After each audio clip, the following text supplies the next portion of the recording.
That Her Most Gracious Majesty, Victoria, by the grace of God of the United Kingdom of Great Britain and Ireland, Queen, Defender of the Faith, did, on the 23rd day of November last past, declare and pronounce to Her Most Honourable Privy Council Her Majesty's most gracious intention of entering into the bonds of wedlock. That Her Most Gracious Majesty, in so making known her most gracious intention to Her Most Honourable Privy Council as aforesaid, did use and employ the words, "It is my intention to ally myself in marriage with Prince Albert of Saxe-Coburg and Gotha." That the present is bisextile or leap year, in which it is held and considered lawful for any lady to offer and submit proposals of marriage to any gentleman, and to enforce and insist upon acceptance of the same under pain of a certain fine or penalty, to wit, one silk or satin dress of the first quality, to be chosen by the lady and paid, or owed, for by the gentleman. That these and other the horrors and dangers with which the said bisextile, or leap year, threatens the gentlemen of England on every occasion of its periodical return, have been greatly aggravated and augmented by the terms of Her Majesty's said most gracious communication, which have filled the heads of divers young ladies in this realm with certain new ideas destructive to the peace of mankind, that never entered their imagination before. That a case has occurred in Camberwell, in which a young lady informed her papa that she intended to ally herself in marriage with Mr. Smith of Stepney, and that another, and a very distressing case, has occurred at Tottenham, in which a young lady not only stated her intention of allying herself in marriage with her cousin John, but taking violent possession of her said cousin, actually married him. That similar outrages are of constant occurrence, not only in the capital and its neighbourhood, but throughout the kingdom, and that unless the excited female populace be speedily checked and restrained in their lawless proceedings, most deplorable results must ensue therefrom, among which may be anticipated a most alarming increase in the population of the country, with which no efforts of the agricultural or manufacturing interest can possibly keep pace. That there is strong reason to suspect the existence of a most extensive plot, conspiracy, or design, secretly contrived by vast numbers of single ladies in the United Kingdom of Great Britain and Ireland, and now extending its ramifications in every quarter of the land, the object and intent of which plainly appears to be the holding and solemnizing of an enormous and unprecedented number of marriages, on the day on which the nuptials of her said most gracious Majesty are performed. That such plot, conspiracy, or design strongly savours of popery as tending to the discomfiture of the clergy of the established church, by entailing upon them great mental and physical exhaustion, and that such popish plots are fomented and encouraged by Her Majesty's ministers, which clearly appears not only from Her Majesty's principal Secretary of State for Foreign Affairs traitorously getting married while holding office under the Crown, but from Mr. O'Connell having been heard to declare and avow that, if he had a daughter to marry, she should be married on the same day as her said most gracious Majesty. That such arch plots, conspiracies, and designs, besides being fraught with danger to the established church, and consequently to the state, cannot fail to bring ruin and bankruptcy upon a large class of Her Majesty's subjects, as a great and sudden increase in the number of married men occasioning the comparative desertion, for a time, of taverns, hotels, billiard rooms, and gaming houses, will deprive the proprietors of their accustomed profits and returns. And in further proof of the depth and baseness of such designs, it may be here observed that all proprietors of taverns, hotels, billiard rooms, and gaming houses are, especially the last, solemnly devoted to the Protestant religion.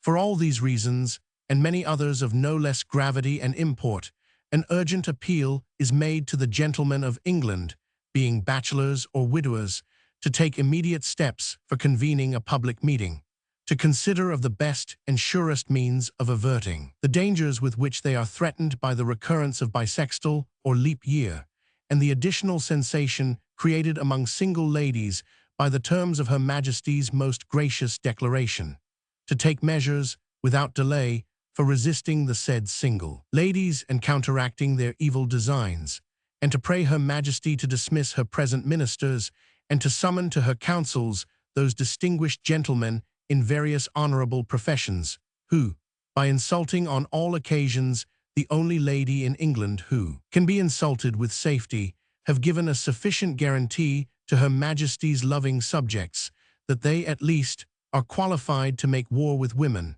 and are already expert in the use of those weapons which are common to the lowest and most abandoned of the sex. p. 451. The Young Couple. There is to be a wedding this morning at the corner house in the terrace. The pastry cook's people have been there half a dozen times already. All day yesterday there was a great stir and bustle, and they were up this morning as soon as it was light.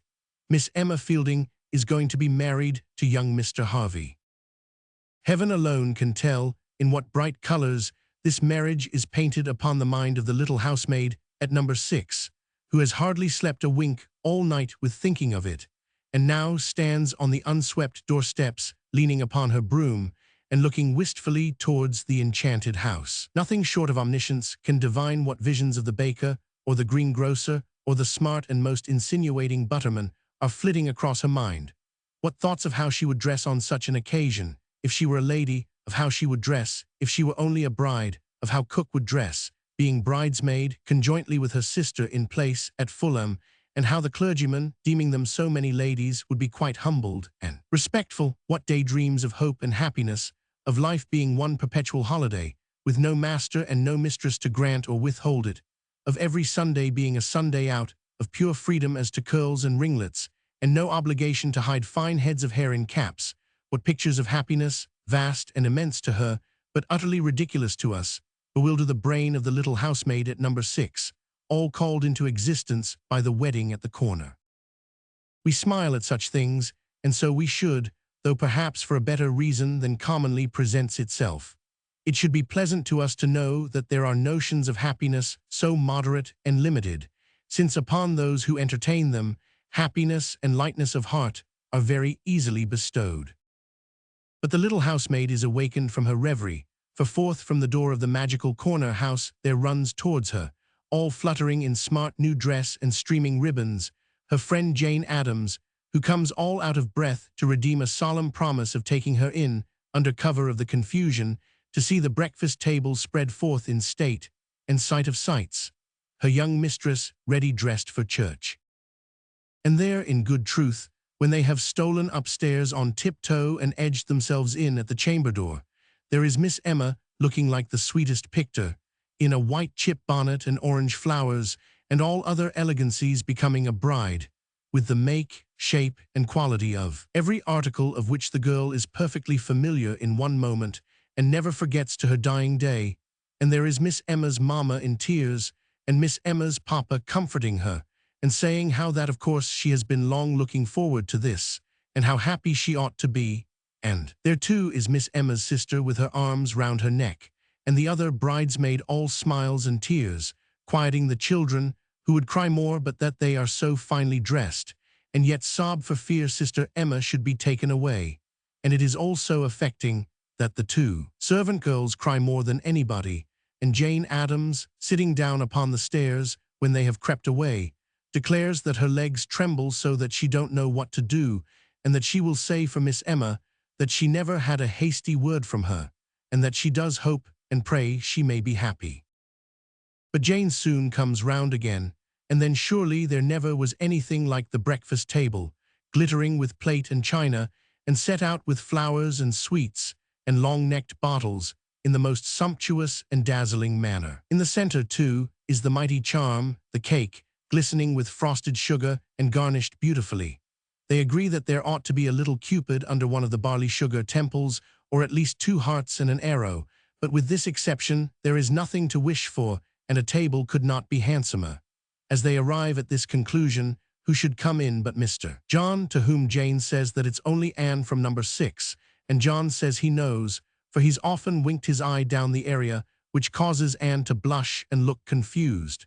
She is going away, indeed, when Mr. John will have it that she must drink a glass of wine, and he says never mind its being early in the morning, it won't hurt her. So they shut the door and pour out the wine, and Anne drinking Lane's health, and adding, "And here's wishing you yours, Mr. John," drinks it in a great many sips. Mr. John all the time making jokes appropriate to the occasion. At last, Mr. John, who has waxed bolder by degrees, pleads the usage at weddings and claims the privilege of a kiss, which he obtains after a great scuffle, and footsteps being now heard on the stairs, they disperse suddenly. This time a carriage has driven up to convey the bride to church, and Anne of number 6, prolonging the process of cleaning her door, has the satisfaction of beholding the bride and bridesmaids, and the papa and mamma hurry into the same and drive rapidly off. Nor is this all, for soon other carriages begin to arrive with a posse of company all beautifully dressed, at whom she could stand and gaze forever, but having something else to do, is compelled to take one last long look and shut the street door. And now the company have gone down to breakfast, and tears have given place to smiles, for all the corks are out of the long-necked bottles, and their contents are disappearing rapidly. Miss Emma's papa is at the top of the table, Miss Emma's mamma at the bottom, and beside the latter are Miss Emma herself and her husband, admitted on all hands to be the handsomest and most interesting young couple ever known. All down both sides of the table, too, are various young ladies, beautiful to see, and various young gentlemen who seem to think so.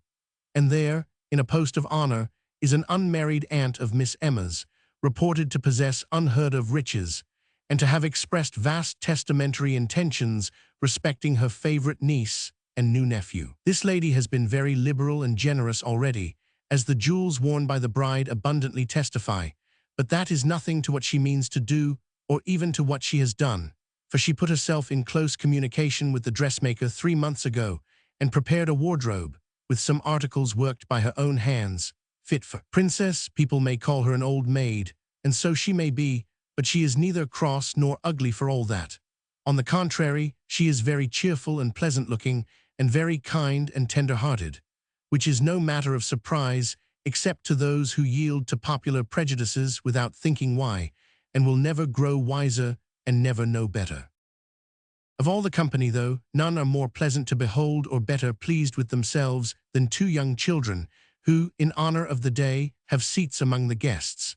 Of these, one is a little fellow of 6 or 8 years old, brother to the bride, and the other a girl of the same age, or something younger, whom he calls his wife. The real bride and bridegroom are not more devoted than they. He all love and attention, and she all blushes and fondness, toying with a little bouquet which he gave her this morning, and placing the scattered rose leaves in her bosom with nature's own coquettishness. They have dreamt of each other in their quiet dreams, these children, and their little hearts have been nearly broken when the absent one has been dispraised in jest. When will there come in afterlife a passion so earnest, generous, and true as theirs? What, even in its gentlest realities, can have the grace and charm that hover round such fairy lovers? By this time, the merriment and happiness of the feast have gained their height. Certain ominous looks begin to be exchanged between the bridesmaids, and somehow it gets whispered about that the carriage which is to take the young couple into the country has arrived. Such members of the party as are most disposed to prolong its enjoyments affect to consider this a false alarm, but it turns out too true, being speedily confirmed, first by the retirement of the bride and a select file of intimates who are to prepare her for the journey, and secondly, by the withdrawal of the ladies generally. To this, there ensues a particularly awkward pause in which everybody essays to be facetious and nobody succeeds. At length, the bridegroom makes a mysterious disappearance in obedience to some equally mysterious signal, and the table is deserted. Now, for at least 6 weeks last past, it has been solemnly devised and settled that the young couple should go away in secret, but they no sooner appear without the door than the drawing-room windows are blocked up with ladies waving their handkerchiefs and kissing their hands, and the dining-room panes with gentlemen's faces beaming farewell in every queer variety of its expression.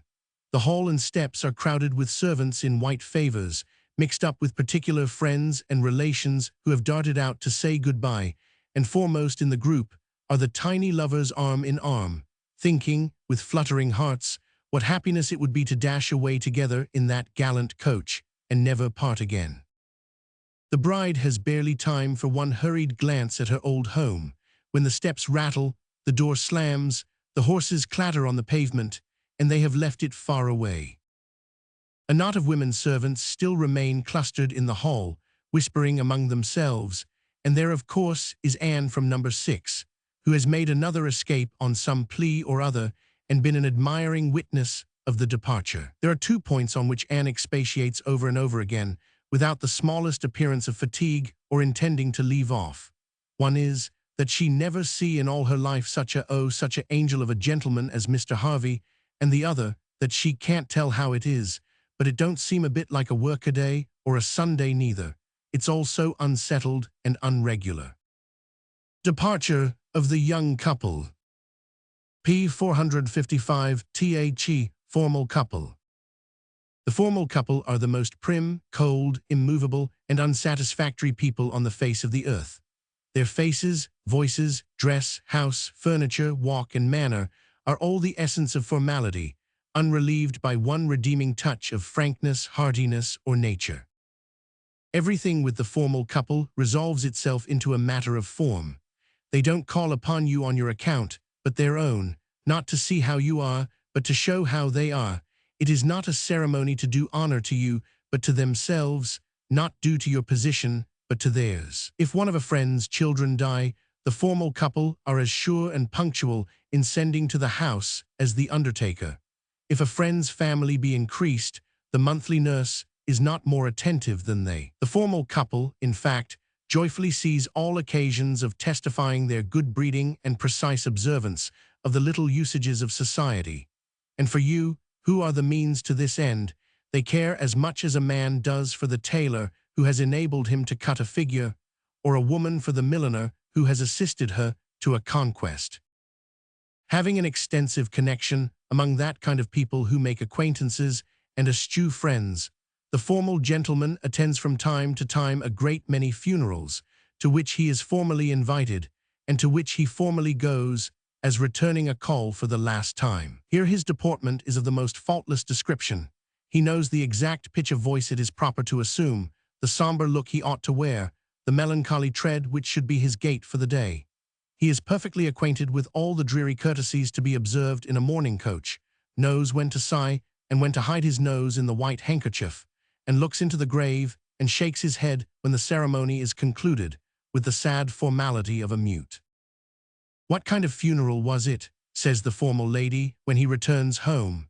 "Oh," replies the formal gentleman, "there never was such a gross and disgusting impropriety. There were no feathers." "No feathers," cries the lady, as if on wings of black feathers dead people fly to heaven, and lacking them they must of necessity go elsewhere. Her husband shakes his head, and further adds that they had seed cake instead of plum cake, and that it was all white wine. "All white wine," exclaims his wife. "Nothing but sherry and Madeira," says the husband. "What, no port?" "Not a drop." "No port, no plums, and no feathers. You will recollect, my dear," says the formal lady, in a voice of stately reproof, "that when we first met this poor man who is now dead and gone, and he took that very strange course of addressing me at dinner without being previously introduced, I ventured to express my opinion that the family were quite ignorant of etiquette and very imperfectly acquainted with the decencies of life. You have now had a good opportunity of judging for yourself, and all I have to say is that I trust you will never go to a funeral there again." "My dear," replies the formal gentleman, "I never will." So the informal deceased is cut in his grave, and the formal couple, when they tell the story of the funeral, shake their heads and wonder what some people's feelings are made of and what their notions of propriety can be.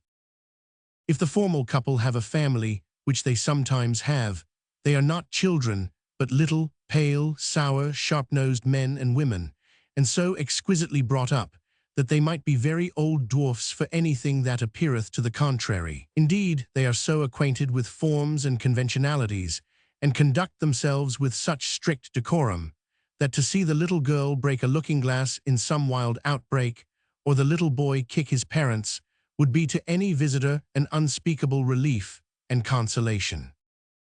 The formal couple are always sticklers for what is rigidly proper, and have a great readiness in detecting hidden impropriety of speech or thought, which by less scrupulous people would be wholly unsuspected. Thus, if they pay a visit to the theatre, they sit all night in a perfect agony lest anything improper or immoral should proceed from the stage, and if anything should happen to be said which admits of a double construction, they never fail to take it up directly, and to express by their looks the great outrage which their feelings have sustained. Perhaps this is their chief reason for absenting themselves almost entirely from places of public amusement. They go sometimes to the exhibition of the Royal Academy, but that is often more shocking than the stage itself, and the formal lady thinks that it really is high time Mr. Eddy was prosecuted and made a public example of. We made one at a christening party not long since, where there were amongst the guests a formal couple who suffered the acutest torture from certain jokes, incidental to such an occasion, cut, and very likely dried also, by one of the godfathers, a red-faced elderly gentleman who, being highly popular with the rest of the company, had it all his own way, and was in great spirits. It was at supper time that this gentleman came out in full force. We, being of a grave and quiet demeanor, had been chosen to escort the formal lady downstairs, and sitting beside her, had a favorable opportunity of observing her emotions. We have a shrewd suspicion that, in the very beginning, and in the first blush, literally the first blush, of the matter, the formal lady had not felt quite certain whether the being present at such a ceremony, and encouraging, as it were, the public exhibition of a baby, was not an act involving some degree of indelicacy and impropriety, but certain we are that, when that baby's health was drunk, and allusions were made, by a grey-headed gentleman proposing it, to the time when he had dandled in his arms the young Christian's mother, certain we are that then the formal lady took the alarm, and recoiled from the old gentleman as from a hoary profligate. Still she bore it. She fanned herself with an indignant air, but still she bore it. A comic song was sung, involving a confession from some imaginary gentleman that he had kissed a female, and yet the formal lady bore it. But when at last, the health of the godfather before mentioned being drunk, the godfather rose to return thanks, and in the course of his observations darkly hinted at babies yet unborn, and even contemplated the possibility of the subject of that festival having brothers and sisters, the formal lady could endure no more, but bowing slightly round, and sweeping haughtily past the offender, left the room in tears, under the protection of the formal gentleman. p. 458. The Loving Couple. There cannot be a better practical illustration of the wise saw and ancient instance that there may be too much of a good thing than is presented by a loving couple. Undoubtedly, it is meet and proper that two persons joined together in holy matrimony should be loving, and unquestionably it is pleasant to know and see that they are so. But there is a time for all things, and the couple who happen to be always in a loving state before company are well-nigh intolerable. And in taking up this position, we would have it distinctly understood that we do not seek alone the sympathy of bachelors, in whose objection to loving couples we recognize interested motives and personal considerations. We grant that to that unfortunate class of society there may be something very irritating, tantalizing, and provoking in being compelled to witness those gentle endearments and chaste interchanges which to loving couples are quite the ordinary business of life. But while we recognize the natural character of the prejudice to which these unhappy men are subject, we can neither receive their biased evidence nor address ourselves to their inflamed and angered minds. Dispassionate experience is our only guide, and in these moral essays we seek no less to reform hymeneal offenders than to hold out a timely warning to all rising couples, and even to those who have not yet set forth upon their pilgrimage towards the matrimonial market. Let all couples, present or to come, therefore profit by the example of Mr. and Mrs. Lever, themselves a loving couple in the first degree. The loving couple. Mr. and Mrs. Lever are pronounced by Mrs. Starling, a widow lady who lost her husband when she was young, and lost herself about the same time, for by her own count she has never since grown 5 years older, to be a perfect model of wedded felicity. You would suppose, says the romantic lady, that they were lovers only just now engaged. Never was such happiness. They are so tender, so affectionate, so attached to each other, so enamored, that positively nothing can be more charming. Augusta, my soul, says Mr. Lever. Augustus, my life, replies Mrs. Lever. Sing some little ballad, darling, quoth Mr. Lever. I couldn't indeed, dearest, returns Mrs. Lever. Do, my dove, says Mr. Lever. I couldn't possibly, my love, replies Mrs. Lever, and it's very naughty of you to ask me." "Naughty, darling," cries Mr. Lever. "Yes, very naughty and very cruel," returns Mrs. Lever, "for you know I have a sore throat, and that to sing would give me great pain.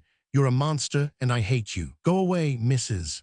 Lever has said go away, because Mr. Lever has tapped her under the chin, Mr. Lever not doing as he is bid, but on the contrary, sitting down beside her, Mrs. Lever slaps Mr. Lever, and Mr. Lever in return slaps Mrs. Lever, and it being now time for all persons present to look the other way, they look the other way, and hear a still small sound as of kissing, at which Mrs. Starling is thoroughly enraptured, and whispers her neighbor that if all married couples were like that, what a heaven this earth would be. The loving couple are at home when this occurs, and maybe only 3 or 4 friends are present, but unaccustomed to reserve upon this interesting point, they are pretty much the same abroad. Indeed, upon some occasions, such as a picnic or a water party, their lovingness is even more developed, as we had an opportunity last summer of observing in person. There was a great water party made up to go to Twickenham and dine, and afterwards dance in an empty villa by the riverside, hired expressly for the purpose.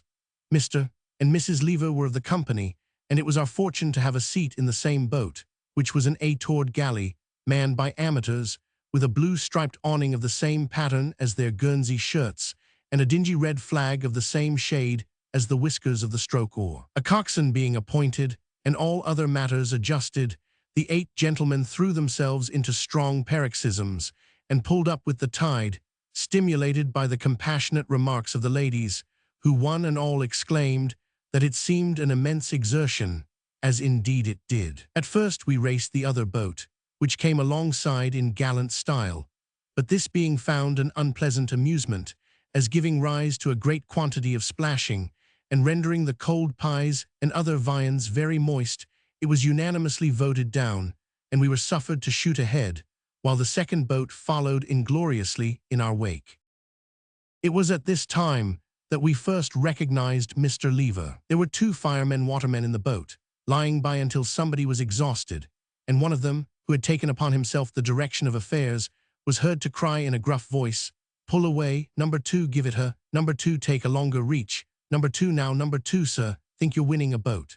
The greater part of the company had no doubt begun to wonder which of the striped Guernseys it might be that stood in need of such encouragement, when a stifled shriek from Mrs. Lever confirmed the doubtful and informed the ignorant, and Mr. Lever, still further disguised in a straw hat and no neckcloth, was observed to be in a fearful perspiration and failing visibly. Nor was the general consternation diminished at this instant by the same gentleman in the performance of an accidental aquatic feat, termed catching a crab, plunging suddenly backward, and displaying nothing of himself to the company but 2 violently struggling legs. Mrs. Lever shrieked again several times and cried piteously, "Is he dead? Tell me the worst. Is he dead?" Now a moment's reflection might have convinced the loving wife that unless her husband were endowed with some most surprising powers of muscular action, he never could be dead while he kicked so hard. But still Mrs. Lever cried, "Is he dead? Is he dead?"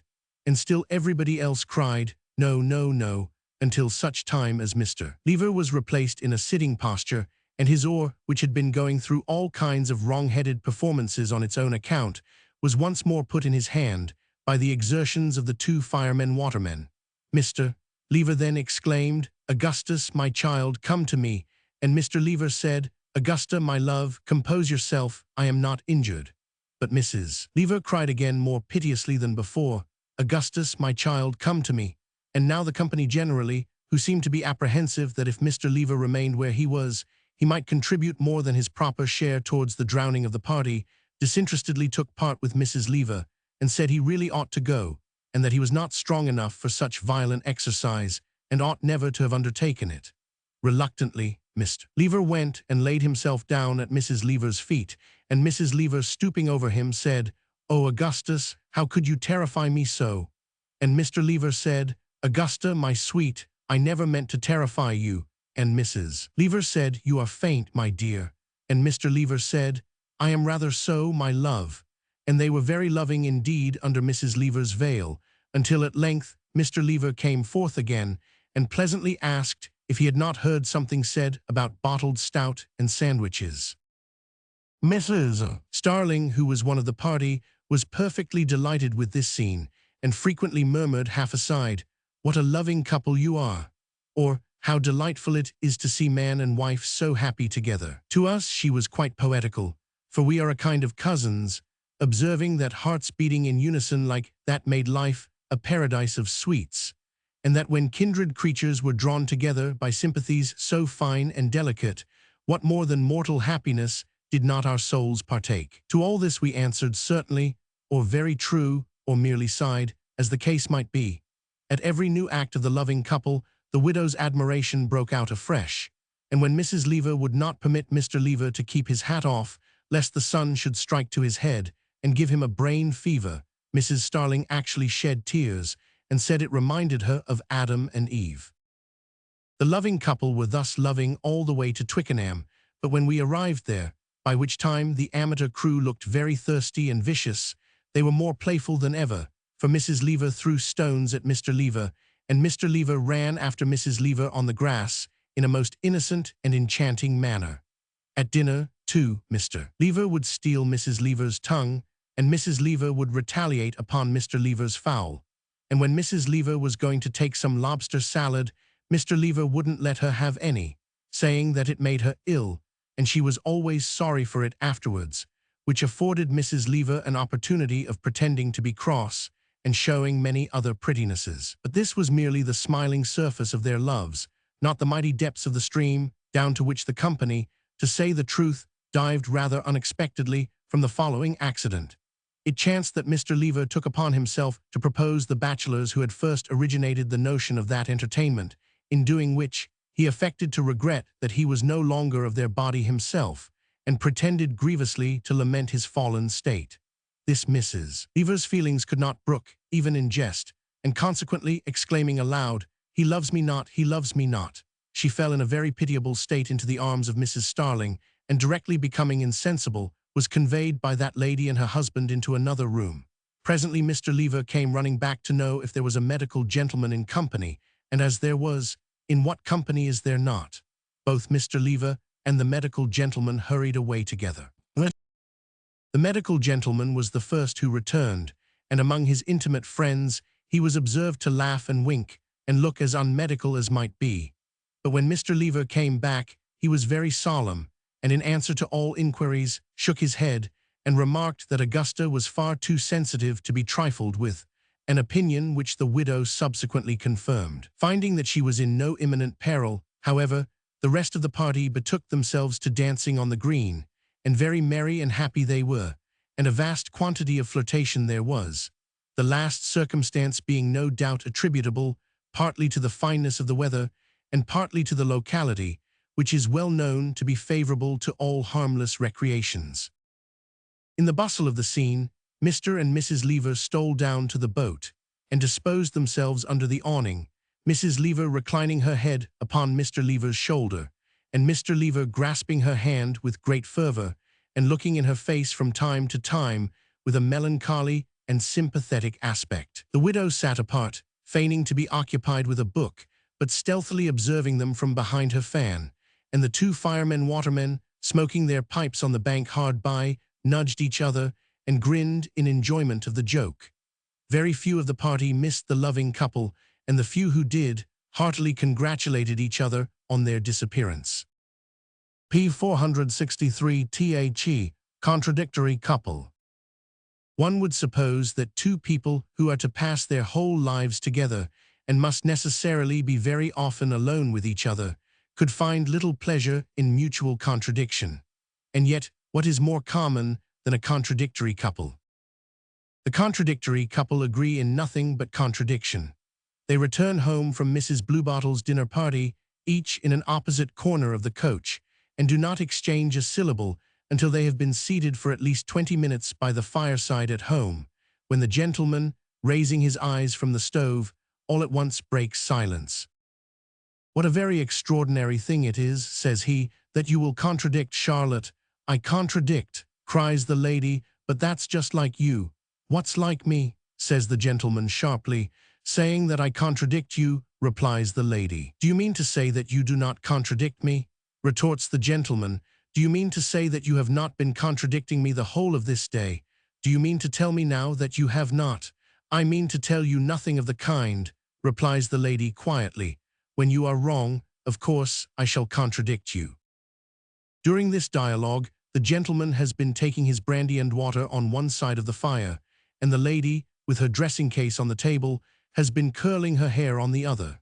She now lets down her back hair and proceeds to brush it, preserving at the same time an air of conscious rectitude and suffering virtue, which is intended to exasperate the gentleman, and does so.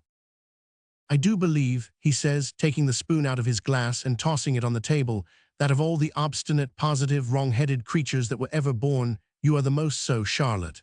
Certainly, certainly, have it your own way, pray. You see how much I contradict you, rejoins the lady.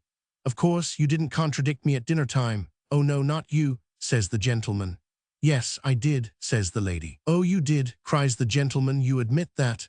If you call that contradiction, I do, the lady answers. And I say again, Edward, that when I know you are wrong, I will contradict you.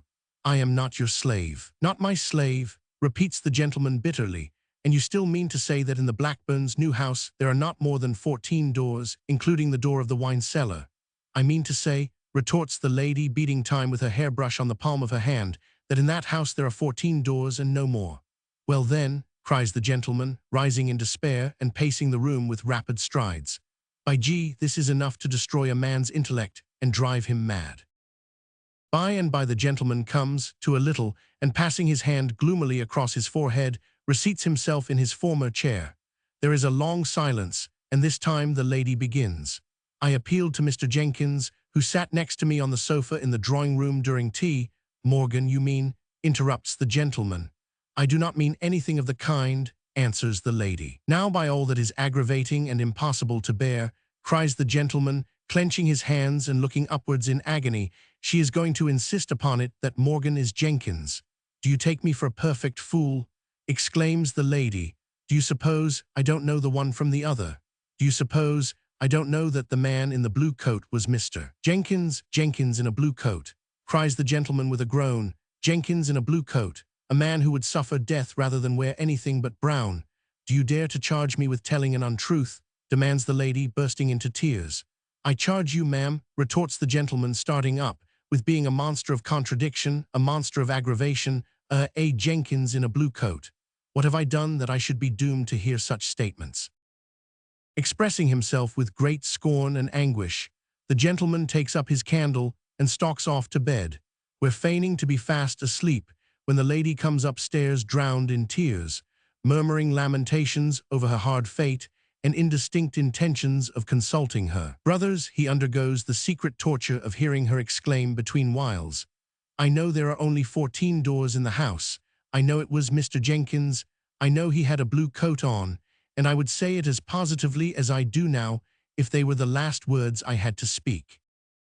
If the contradictory couple are blessed with children, they are not the less contradictory on that account. Master James and Miss Charlotte present themselves after dinner, and being in perfect good humor, and finding their parents in the same amiable state, augur from these appearances half a glass of wine apiece and other extraordinary indulgences.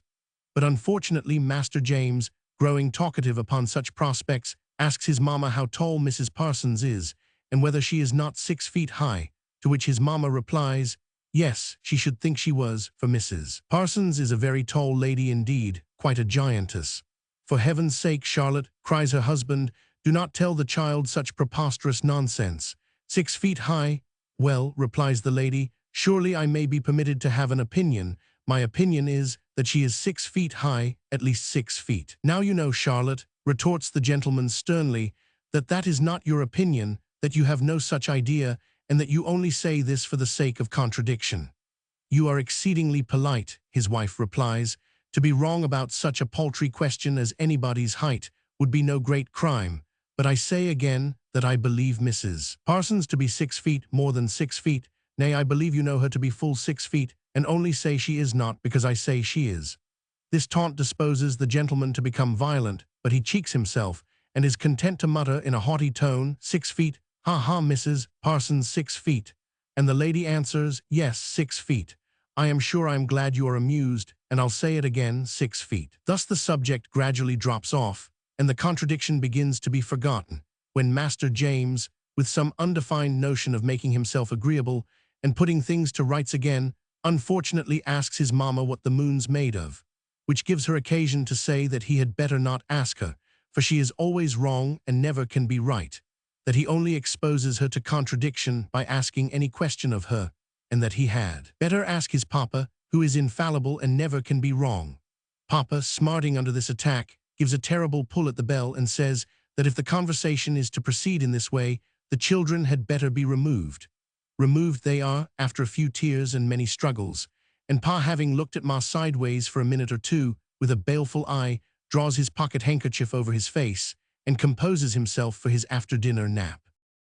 The friends of the contradictory couple often deplore their frequent disputes, though they rather make light of them at the same time, observing that there is no doubt they are very much attached to each other, and that they never quarrel except about trifles. But neither the friends of the contradictory couple nor the contradictory couple themselves reflect that as the most stupendous objects in nature are but vast collections of minute particles, so the slightest and least considered trifles make up the sum of human happiness or misery.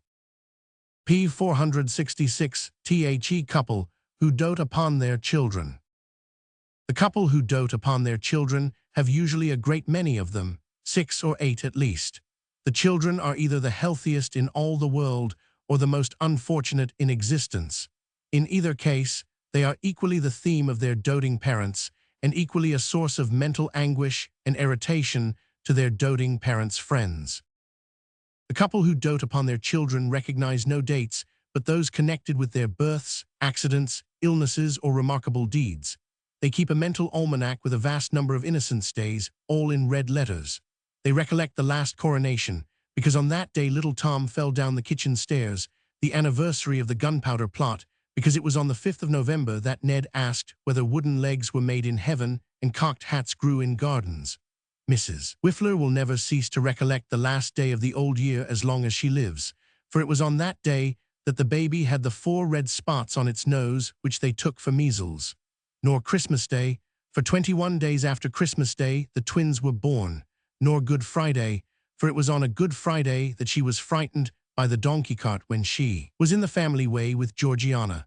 The movable feasts have no motion for Mr. and Mrs. Whiffler, but remain pinned down tight and fast to the shoulders of some small child, from whom they can never be separated any more. Time was made, according to their creed, not for slaves, but for girls and boys. The restless sands in his glass are but little children at play. The couple who dote upon their children. As we have already intimated, the children of this couple can know no medium. They are either prodigies of good health or prodigies of bad health. Whatever they are, they must be prodigies. Mr. Whiffler must have to describe at his office such excruciating agonies constantly undergone by his eldest boy as nobody else's eldest boy ever underwent. Or he must be able to declare that there never was a child endowed with such amazing health, such an indomitable constitution, and such a cast-iron frame as his child. His children must be, in some respect or other, above and beyond the children of all other people. To such an extent is this feeling pushed, that we were once slightly acquainted with a lady and gentleman who carried their heads so high and became so proud after their youngest child fell out of a 2-pair-of-stairs window without hurting himself much, that the greater part of their friends were obliged to forgo their acquaintance. But perhaps this may be an extreme case, and one not justly entitled to be considered as a precedent of general application. If a friend happened to dine in a friendly way with one of these couples who dote upon their children, it is nearly impossible for him to divert the conversation from their favorite topic. Everything reminds Mr. Whiffler of Ned, or Mrs. Whiffler of Mary Ann, or of the time before Ned was born, or the time before Mary Ann was thought of. The slightest remark, however harmless in itself, will awaken slumbering recollections of the twins. It is impossible to steer clear of them. They will come uppermost, let the poor man do what he may. Ned has been known to be lost sight of for half an hour. Dick has been forgotten. The name of Mary Ann has not been mentioned, but the twins will out. Nothing can keep down the twins. It's a very extraordinary thing, Saunders, says Mr. Whiffler to the visitor, but you have seen our little babies, the twins? The friend's heart sinks within him as he answers, oh, yes, often. You're talking of the pyramids, says Mr. Whiffler, quite as a matter of course, reminds me of the twins. It's a very extraordinary thing about those babies. What color should you say their eyes were? Upon my word, the friend stammers, I hardly know how to answer, the fact being that except as the friend does not remember to have heard of any departure from the ordinary course of nature in the instance of these twins, they might have no eyes at all for aught he has observed to the contrary. You wouldn't say they were red, I suppose, says Mr. Whiffler. The friend hesitates and rather thinks they are, but inferring from the expression of Mr. Whiffler's face that red is not the color, smiles with some confidence and says, no, very different from that. What should you say to blue, says Mr. Whiffler. The friend glances at him and observing a different expression in his face, ventures to say, I should say they were blue, a decided blue. To be sure, cries Mr. Whiffler triumphantly, I knew you would. But what should you say if I was to tell you that the boy's eyes are blue and the girl's hazel? Impossible, exclaims the friend, not at all knowing why it should be impossible. A fact notwithstanding, cries Mr. Whiffler, and let me tell you, Saunders, that's not a common thing in twins, or a circumstance that'll happen every day. In this dialogue, Mrs. Whiffler, as being deeply responsible for the twins, their charms and singularities, has taken no share, but she now relates, in broken English, a witticism of little Dick's bearing upon the subject just discussed, which delights Mr. Whiffler beyond measure, and causes him to declare that he would have sworn that was Dick's if he had heard it anywhere.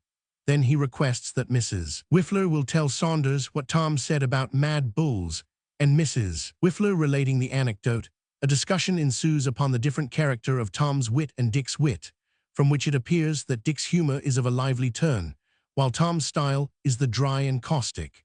This discussion, being enlivened by various illustrations, lasts a long time, and is only stopped by Mrs. Whiffler instructing the footman to ring the nursery bell, as the children were promised that they should come down and taste the pudding. The friend turns pale when this order is given, and paler still when it is followed up by a great pattering on the staircase, not unlike the sound of rain upon a skylight, a violent bursting open of the dining-room door, and the tumultuous appearance of 6 small children, closely succeeded by a strong nursery maid with a twin in each arm. As the whole 8 are screaming, shouting, or kicking, some influenced by a ravenous appetite, some by a horror of the stranger, and some by a conflict of the two feelings, a pretty long space elapses before all their heads can be ranged round the table and anything like order restored, in bringing about which happy state of things both the nurse and footman are severely scratched. At length Mrs. Whiffler is heard to say, Mr. Saunders, shall I give you some pudding? A breathless silence ensues, and 16 small eyes are fixed upon the guest in expectation of his reply. A wild shout of joy proclaims that he has said, no, thank you. Spoons are waved in the air, legs appear above the tablecloth in uncontrollable ecstasy, and 80 short fingers dabble in damson's syrup. While the pudding is being disposed of, Mr. and Mrs. Whiffler look on with beaming countenances, and Mr. Whiffler, nudging his friend Saunders, begs him to take notice of Tom's eyes, or Dick's chin, or Ned's nose, or Mary Ann's hair, or Emily's figure, or little Bob's calves, or Fanny's mouth, or Carrie's head, as the case may be. Whatever the attention of Mr. Saunders is called to, Mr. Saunders admires of course, though he is rather confused about the sex of the youngest branches and looks at the wrong children, turning to a girl when Mr. Whiffler directs his attention to a boy, and falling into raptures with a boy when he ought to be enchanted with a girl. Then the dessert comes, and there is a vast deal of scrambling after fruit, and sudden spurting forth of juice out of tight oranges into infant eyes, and much screeching and wailing in consequence. At length, it becomes time for Mrs. Whiffler to retire, and all the children are by force of arms compelled to kiss and love Mr. Saunders before going upstairs, except Tom, who, lying on his back in the hall, proclaims that Mr. Saunders is a naughty beast, and Dick, who, having drunk his father's wine when he was looking another way, is found to be intoxicated and is carried out, very limp and helpless.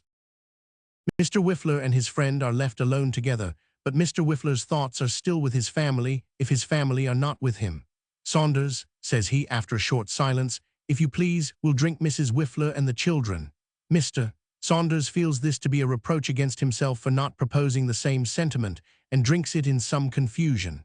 Ah, Mr. Whiffler sighs, these children, Saunders, make one quite an old man. Mr. Saunders thinks that if they were his, they would make him a very old man, but he says nothing. And yet, pursues Mr. Whiffler, what can equal domestic happiness? What can equal the engaging ways of children? Saunders, why don't you get married? Now, this is an embarrassing question, because Mr. Saunders has been thinking that if he had at any time entertained matrimonial designs, the revelation of that day would surely have rooted them forever. I am glad, however, says Mr. Whiffler, that you are a bachelor, glad on one account, Saunders, a selfish one, I admit. Will you do Mrs. Whiffler and myself a favor?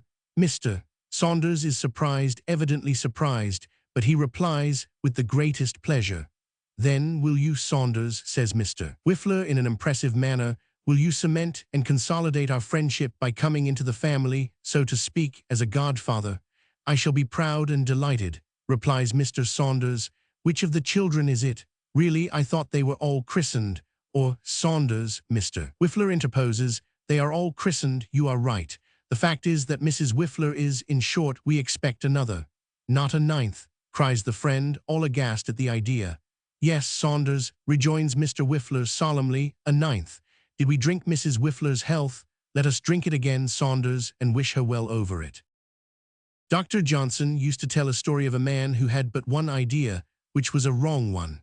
The couple who dote upon their children are in the same predicament, at home or abroad, at all times, and in all places, their thoughts are bound up in this one subject, and have no sphere beyond. They relate the clever things their offspring say or do, and weary every company with their prolixity and absurdity.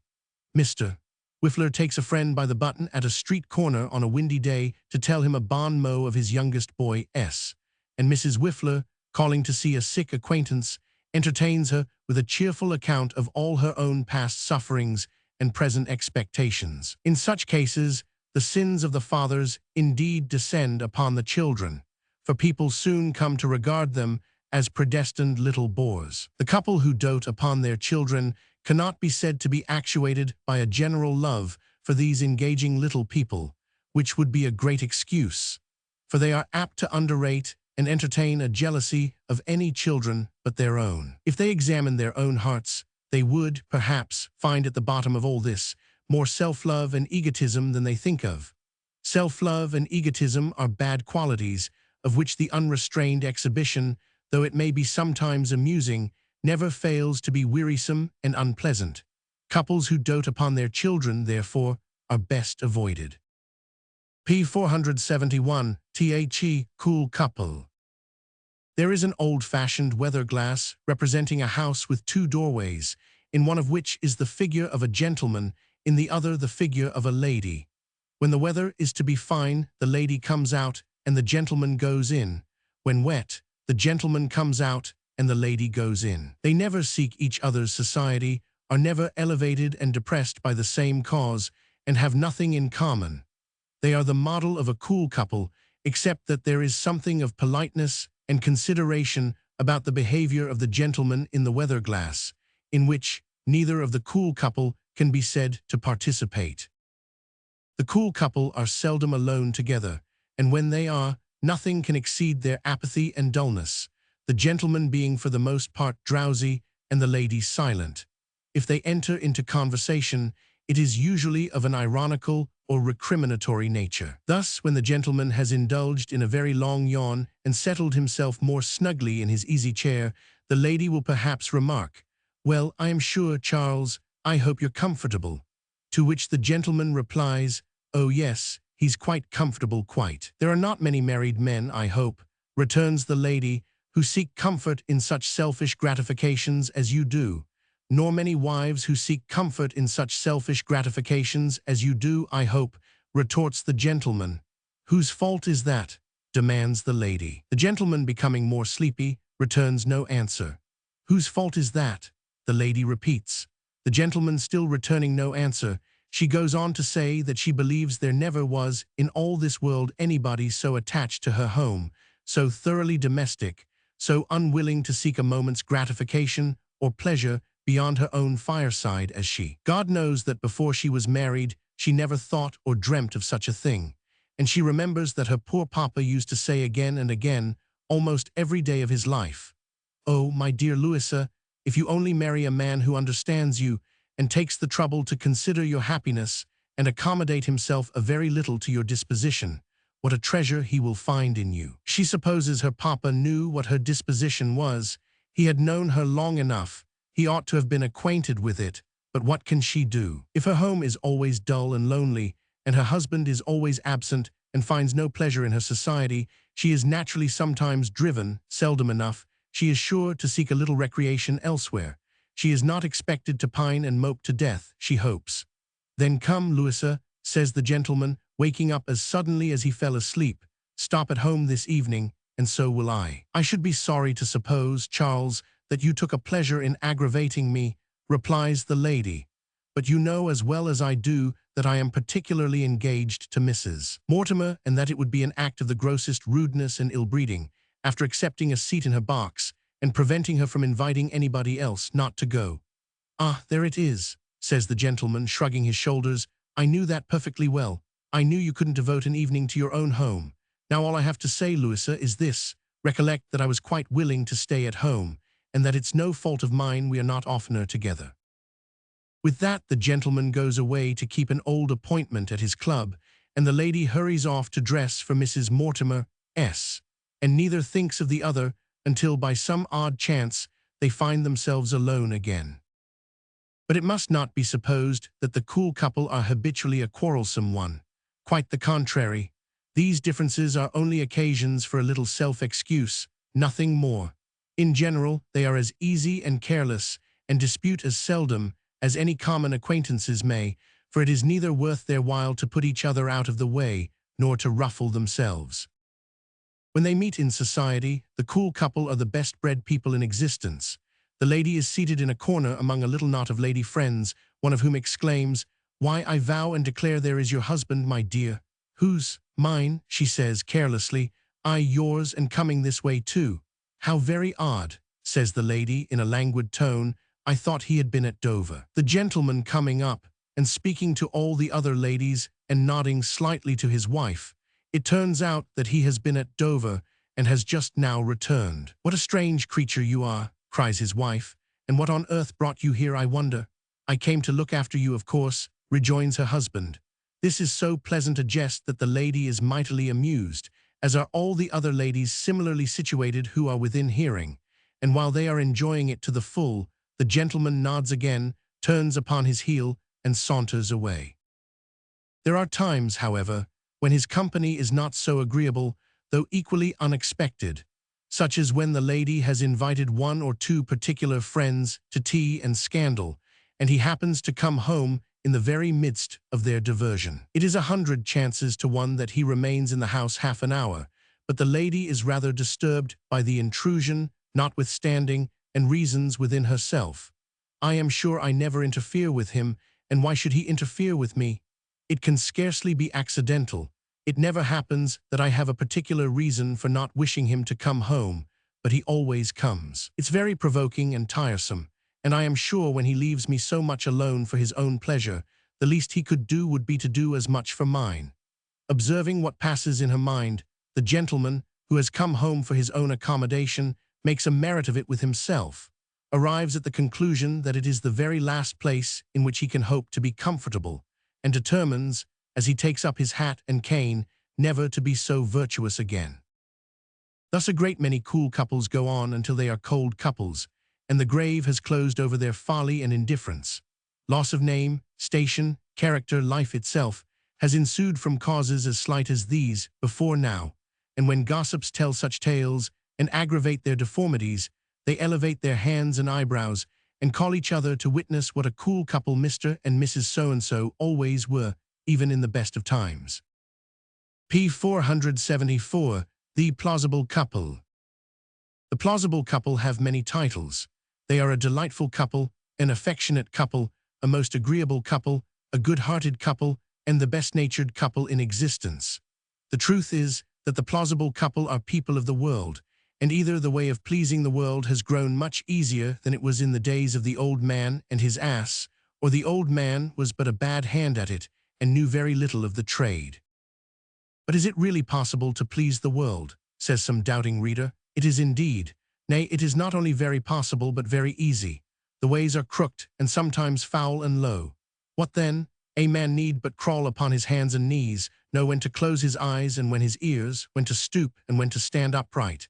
And if by the world is meant that atom of it in which he moves himself, he shall please it, never fear. Now it will be readily seen that if a plausible man or woman have an easy means of pleasing the world by an adaptation of self to all its twistings and twinings, a plausible man and woman, or, in other words, a plausible couple, playing into each other's hands, and acting in concert, have a manifest advantage. Hence it is that plausible couples scarcely ever fail of success on a pretty large scale. And hence it is that if the reader, laying down this unwieldy volume at the next full stop, will have the goodness to review his or her circle of acquaintance, and to search, particularly for some man and wife with a large connection and a good name, not easily referable to their abilities or their wealth, he or she, that is, the male or female reader, will certainly find that gentleman or lady, on a very short reflection, to be a plausible couple. The plausible couple are the most ecstatic people living, the most sensitive people to merit on the face of the earth. Nothing clever or virtuous escapes them. They have microscopic eyes for such endowments and can find them anywhere. The plausible couple never fawn, oh no, they don't even scruple to tell their friends of their faults. One is too generous, another too candid, a third has a tendency to think all people like himself and to regard mankind as a company of angels, a fourth is kind-hearted to a fault. We never flatter, my dear Mrs. Jackson, say the plausible couple, we speak our minds, neither you nor Mr. Jackson have faults enough. It may sound strangely, but it is true, you have not faults enough. You know our way, we must speak out and always do. Quarrel with us for saying so, if you will, but we repeat it, you have not faults enough. The plausible couple are no less plausible to each other than to third parties. They are always loving and harmonious. The plausible gentleman calls his wife darling, and the plausible lady addresses him as dearest. If it be Mr. and Mrs. Bobtail Widger, Mrs. Widger is Lavinia, darling, and Mr. Widger is Bobtail, dearest. Speaking of each other, they observe the same tender form. Mrs. Widger relates what Bobtail said, and Mr. Widger recounts what darling thought and did. If you sit next to the plausible lady at a dinner table, she takes the earliest opportunity of expressing her belief that you are acquainted with the Clickets. She is sure she has heard the Clickets speak of you. She must not tell you in what terms, or you will take her for a flatterer. You admit a knowledge of the Clickets. The plausible lady immediately launches out in their praise. She quite loves the Clickets. Were there ever such true-hearted, hospitable, excellent people, such a gentle, interesting little woman as Mrs. Clicket, or such a frank, unaffected creature as Mr. Clicket? Were there ever two people, in short, so little spoiled by the world as they are? As who, darling? Cries Mr. Widger from the opposite side of the table. The Clickets, dearest, replies Mrs. Widger. Indeed, you are right, darling, Mr. Widger rejoins. The Clickets are a very high-minded, worthy, estimable couple. Mrs. Widger remarking that Bobtail always grows quite eloquent upon this subject, Mr. Widger admits that he feels very strongly whenever such people as the Clickets and some other friends of his, here he glances at the host and hostess, are mentioned, for they are an honor to human nature and do one good to think of. You know the Clickets, Mrs. Jackson, he says, addressing the lady of the house. No, indeed, we have not that pleasure, she replies. You astonish me, exclaims Mr. Widger, not know the Clickets. Why, you are the very people of all others who ought to be their bosom friends. You are kindred beings, you are one and the same thing, not know the Clickets. Now will you know the Clickets? Will you make a point of knowing them? Will you meet them in a friendly way at our house one evening and be acquainted with them? Mrs. Jackson will be quite delighted. Nothing would give her more pleasure. Then, Lavinia, my darling, says Mr. Widger, mind you don't lose sight of that. Now pray take care that Mr. and Mrs. Jackson know the Clickets without loss of time. Such people ought not to be strangers to each other. Mrs. Widger books both families as the center of attraction for her next party, and Mr. Widger, going on to expatiate upon the virtues of the Clickets, adds to their other moral qualities that they keep one of the neatest phaetons in town and have 2,000 a year. As the plausible couple never laud the merits of any absent person, without dexterously contriving that their praises shall reflect upon somebody who is present, so they never depreciate anything or anybody without turning their depreciation to the same account. Their friend, Mr. Slummery, say they, is unquestionably a clever painter and would no doubt be very popular and sell his pictures at a very high price if that cruel Mr. Fithers had not forestalled him in his department of art and made it thoroughly and completely his own. Fithers, it is to be observed, being present and within hearing, and Slummery elsewhere. Is Mrs. Tablewick really as beautiful as people say?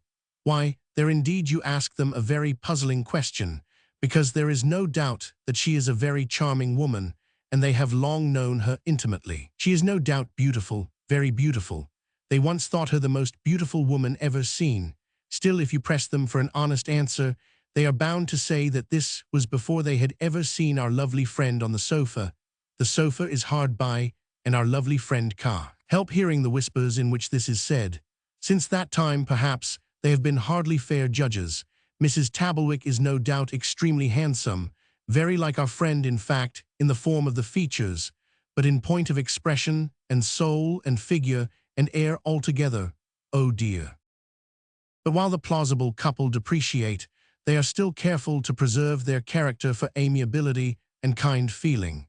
Indeed, the depreciation itself is often made to grow out of their excessive sympathy and goodwill. The plausible lady calls on a lady who dotes upon her children and is sitting with a little girl upon her knee, enraptured by her artless replies and protesting that there is nothing she delights in so much as conversing with these fairies, when the other lady inquires if she has seen young Mrs. Finching lately and whether the baby has turned out a finer one than it promised to be. "Oh dear," cries the plausible lady, "you cannot think how often Bobtail and I have talked about poor Mrs. Finching. She is such a dear soul, and was so anxious that the baby should be a fine child, and very naturally, because she was very much here at one time, and there is, you know, a natural emulation among mothers, that it is impossible to tell you how much we have felt for her." "Is it weak or plain or what?" inquires the other. "Weak or plain, my love," returns the plausible lady, "it's a fright, a perfect little fright. You never saw such a miserable creature in all your days. Positively, you must not let her see one of these beautiful dears again, or you'll break her heart, you will indeed. Heaven bless this child, see how she is looking in my face. Can you conceive anything prettier than that? If poor Mrs. Finching could only hope, but that's impossible, and the gifts of Providence, you know, what did I do with my pocket handkerchief?" What prompts the mother, who dotes upon her children, to comment to her lord that evening on the plausible lady's engaging qualities and feeling heart? And what is it that procures Mr. and Mrs. Bobtail widger an immediate invitation to dinner? The nice little couple. A custom once prevailed in old-fashioned circles that when a lady or gentleman was unable to sing a song, he or she should enliven the company with a story. As we find ourselves in the predicament of not being able to describe, to our own satisfaction, nice little couples in the abstract, we purpose telling in this place a little story about a nice little couple of our acquaintance. Mr. and Mrs. Chirrup are the nice little couple in question. Mr. Chirrup has the smartness and something of the brisk, quick manner of a small bird. Mrs. Chirrup is the prettiest of all little women and has the prettiest little figure conceivable. She has the neatest little foot, and the softest little voice, and the pleasantest little smile, and the tidiest little curls, and the brightest little eyes, and the quietest little manner, and is, in short, altogether one of the most engaging of all little women, dead or alive. She is a condensation of all the domestic virtues, a pocket edition of the young man's best companion, a little woman at a very high pressure, with an amazing quantity of goodness and usefulness in an exceedingly small space. Little as she is, Mrs. Chirrup might furnish forth matter for the moral equipment of a score of housewives, 6 feet high in their stockings, if in the presence of ladies we may be allowed the expression, and of corresponding robustness. The nice little couple. Nobody knows all this better than Mr. Chirrup, though he rather takes on that he don't. Accordingly, he is very proud of his better half, and evidently considers himself, as all other people consider him, rather fortunate in having her to wife. We say evidently because Mr. Chirrup is a warm-hearted little fellow, and if you catch his eye when he has been slyly glancing at Mrs. Chirrup in company, there is a certain complacent twinkle in it, accompanied, perhaps, by a half-expressed toss of the head, which as clearly indicates what has been passing in his mind as if he had put it into words and shouted it out through a speaking trumpet. Moreover, Mr. Chirrup has a particularly mild and bird-like manner of calling Mrs. Chirrup my dear, and for he is of a jocose turn, of cutting little witticisms upon her and making her the subject of various harmless pleasantries, which nobody enjoys more thoroughly than Mrs. Chirrup herself. Mr. Chirrup, too, now and then affects to deplore his bachelor days, and to bemoan, with a marvelously contented and smirking face, the loss of his freedom, and the sorrow of his heart at having been taken captive by Mrs. Chirrup, all of which circumstances combine to show the secret triumph and satisfaction of Mr. Chirrup's soul. We have already had occasion to observe that Mrs. Chirrup is an incomparable housewife.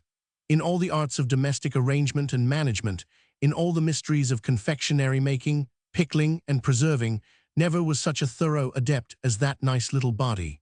She is, besides, a cunning worker in muslin and fine linen, and a special hand at marketing to the very best advantage. But if there be one branch of housekeeping in which she excels to an utterly unparalleled and unprecedented extent, it is in the important one of carving. A roast goose is universally allowed to be the great stumbling block in the way of young aspirants to perfection in this department of science.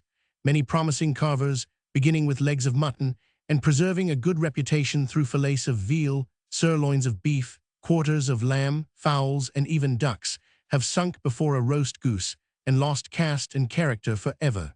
To Mrs. Chirrup, the resolving a goose into its smallest component parts is a pleasant pastime, a practical joke, a thing to be done in a minute or so, without the smallest interruption to the conversation of the time. No handing the dish over to an unfortunate man upon her right or left, no wild sharpening of the knife, no hacking and sawing at an unruly joint, no noise, no splash, no heat, no leaving off in despair.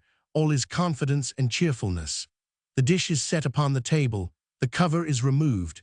For an instant, and only an instant, you observe that Mrs. Chirrup's attention is distracted. She smiles, but heareth not. You proceed with your story. Meanwhile, the glittering knife is slowly upraised. Both Mrs. Chirrup's wrists are slightly but not ungracefully agitated. She compresses her lips for an instant, then breaks into a smile, and all is over. The legs of the bird slide gently down into a pool of gravy. The wings seem to melt from the body. The breast separates into a row of juicy slices. The smaller and more complicated parts of his anatomy are perfectly developed. A cavern of stuffing is revealed, and the goose is gone. To dine with Mr. and Mrs. Chirrup is one of the pleasantest things in the world. Mr. Chirrup has a bachelor friend who lived with him in his own days of single blessedness and to whom he is mightily attached. Contrary to the usual custom, this bachelor friend is no less a friend of Mrs. Chirrup's, and consequently, whenever you dine with Mr. and Mrs. Chirrup, you meet the bachelor friend. It would put any reasonably conditioned mortal into good humor to observe the entire unanimity which subsists between these three. But there is a quiet welcome dimpling in Mrs. Chirrup's face, a bustling hospitality oozing as it were out of the waistcoat pockets of Mr. Chirrup, and a patronizing enjoyment of their cordiality and satisfaction on the part of the bachelor friend, which is quite delightful. On these occasions, Mr. Chirrup usually takes an opportunity of rallying the friend on being single, and the friend retorts on Mr. Chirrup for being married, at which moment some single young ladies present are like to die of laughter, and we have more than once observed them bestow looks upon the friend, which convinces us that his position is by no means a safe one, as, indeed, we hold no bachelors to be who visits married friends and cracks jokes on wedlock. For certain it is that such men walk among traps and nets and pitfalls innumerable, and often find themselves down upon their knees at the altar rails, taking M or N for their wedded wives, before they know anything about the matter. However, this is no business of Mr. Chirrup, who talks and laughs, and drinks his wine and laughs again and talks more, until it is time to repair to the drawing-room. where coffee served and over, Mrs. Chirrup prepares for a round game by sorting the nicest possible little fish into the nicest possible little pools and calling Mr. Chirrup to assist her, which Mr. Chirrup does. As they stand side by side, you find that Mr. Chirrup is the least possible shadow of a shade taller than Mrs. Chirrup, and that they are the neatest and best-matched little couple that can be, which the chances are 10 to 1 against your observing with such effect at any other time, unless you see them in the street arm-in-arm or meet them some rainy day trotting along under a very small umbrella. The round game, at which Mr. Chirrup is the merriest of the party, being done and over, in course of time a nice little tray appears, on which is a nice little supper, and when that is finished likewise, and you have said good night, you find yourself repeating a dozen times, as you ride home, that there never was such a nice little couple as Mr. and Mrs. Chirrup. Whether it is that pleasant qualities, being packed more closely in small bodies than in large, come more readily to hand than when they are diffused over a wider space, and have to be gathered together for use, we don't know, but as a general rule, strengthened, like all other rules by its exceptions, we hold that little people are sprightly and good-natured. The more sprightly and good-natured people we have, the better. Therefore, let us wish well to all nice little couples and hope that they may increase and multiply. P. 481 The egotistical couple. Egotism in couples is of two kinds. It is our purpose to show this by two examples. The egotistical couple may be young, old, middle-aged, well-to-do, or ill-to-do. They may have a small family, a large family, or no family at all. There is no outward sign by which an egotistical couple may be known and avoided. They come upon you unawares. There is no guarding against them. No man can of himself be forewarned or forearmed against an egotistical couple. The egotistical couple have undergone every calamity and experienced every pleasurable and painful sensation of which our nature is susceptible. You cannot by possibility tell the egotistical couple anything they don't know, or describe to them anything they have not felt. They have been everything but dead. Sometimes we are tempted to wish they had been even that, but only in our uncharitable moments, which are few and far between. We happened the other day, in the course of a morning call, to encounter an egotistical couple, nor were we suffered to remain long in ignorance of the fact, for our very first inquiry of the lady of the house brought them into active and vigorous operation. The inquiry was of course touching the lady's health, and the answer happened to be that she had not been very well. "Oh, my dear," said the egotistical lady, "don't talk of not being well. We have been in such a state since we saw you last." The lady of the house happening to remark that her lord had not been well either, the egotistical gentleman struck in, "Never let Briggs complain of not being well. Never let Briggs complain, my dear Mrs. Briggs, after what I have undergone within these 6 weeks.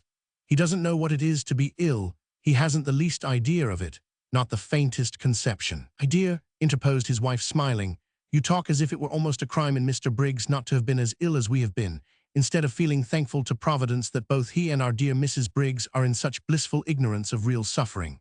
"My love," returned the egotistical gentleman in a low and pious voice, "you mistake me. I feel grateful, very grateful. I trust our friends may never purchase their experience as dearly as we have bought ours. I hope they never may."